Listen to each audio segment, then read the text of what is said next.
Friends, good morning, welcome back to my channel. আর আজকের ব্লগটা হতে চলেছে একটু অন্যরকম। আজকে আমি যাচ্ছি গ্রামের বাড়ি।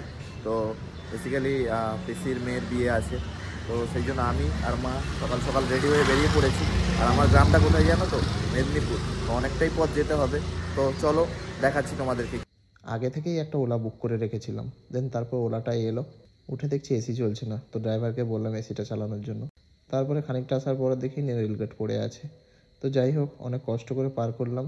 দেন তারপরে সুন্দর কলকাতার এই গাছে ঢাকা রাস্তাটা একটু একটু করে পার করছিলাম। আমার খুব ভালো লাগছিল, মর্নিং টাইম ছিল। বেশ কখন আস্তে আস্তে একটু ঘুমিয়েও পড়েছি। তারপরে কখন যে ধর্মতলা এসে পৌঁছে গেলাম নিজেও জানি না। তো যাই হোক, ধর্মতলায় আসলাম, তারপর সোজা চলে এলাম দীঘা স্টেট বাসের টিকিট কাউন্টারে। তো জেন্টসদের লাইনে এত ভিড় ছিল, মাকে বললাম তুমি লেডিস লাইনে গিয়ে টিকিটটা তাড়াতাড়ি কালেক্ট করে নাও, কারণ লেডিস লাইনটা একটু খালিই থাকে। তো মা গেল, টিকিটটা তাড়াতাড়ি কালেক্ট করে নিল।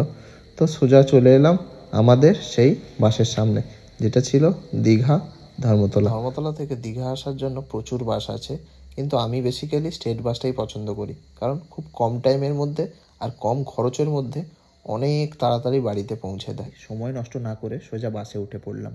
আর হ্যাঁ, আগে থেকেই কন্ডাক্টরকে বলে একটা উইন্ডো সিট মায়ের জন্য রেখেছিলাম। মায়ের বয়স হয়েছে তো, বুঝতেই পারছো, একটু প্রবলেম আছে, আমারও প্রবলেম আছে। তো মাকে উইন্ডোর পাশেই দিলাম, আমি পাশের সিটটা একটু বসলাম। অনেকটা রাস্তার পথ তো, বুঝতেই পারছো, খুব বোরিং লাগছিল, কি করব বুঝতে পারছিলাম না। সত্যি বলতে আমার গান শুনতে, মুভি দেখতে একদমই ভালো লাগে। ঘুমিয়েই গেছিলাম, কখন যে ঘুমিয়ে পড়েছিলাম নিজেও জানি না। যাই হোক, ঘুম থেকে উঠে চোখ খুলে দেখি সোজা এই নদী, আর এইটা হলো হলদি নদী, যেটা নরঘাট নদী বলা হয়।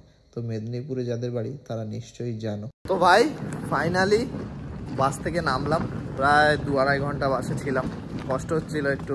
তো গ্রাম খুবই ভালো লাগে, আর শীতকালে গ্রামটা একটু অন্যরকমই লাগে, আরও বেশি ভালো লাগে। দেখো, আর এই যে সামনেই স্টেশন আছে, আমার বাড়ির সামনেই একদম স্টেশন। এটা হচ্ছে দীঘা হাইওয়ে, একদম মানে জাস্ট রোডের পাশেই আমাদের বাড়ি। তো যারা যারা বাসে করে দীঘায় যাও, এই যে এই স্কুলটা, ঠিক আছে, আর এই হলো বাস স্ট্যান্ড, একদম রোডের ধারেই, কোনো অসুবিধা নেই। কেউ যদি আসতে চাও আসতে পারো। আর এই হলো সেই স্কুল, যেটা দেখে শৈশবের কথা মনে পড়ে গেল।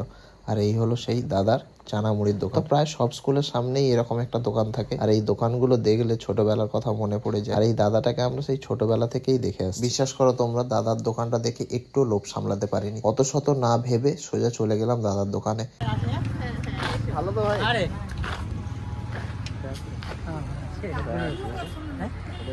আমি খেয়ে দিয়ে এলাম না, বাড়ি থেকে গৌতমদার বাড়ি থেকে।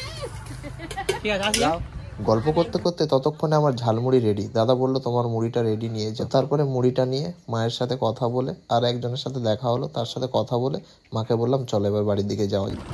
স্কুলের বাচ্চারা টিফিন টাইমে সব ক্রিকেট খেলছে, মনে পড়ে যাচ্ছে সেই স্কুল জীবনের কথা। আমরাও একটা সময় এরকম করেছি, অনেক সবাই কাটিয়েছো এই দিনগুলো। ওফ, সেই স্কুলের চানা মুড়ির কি টেস্ট।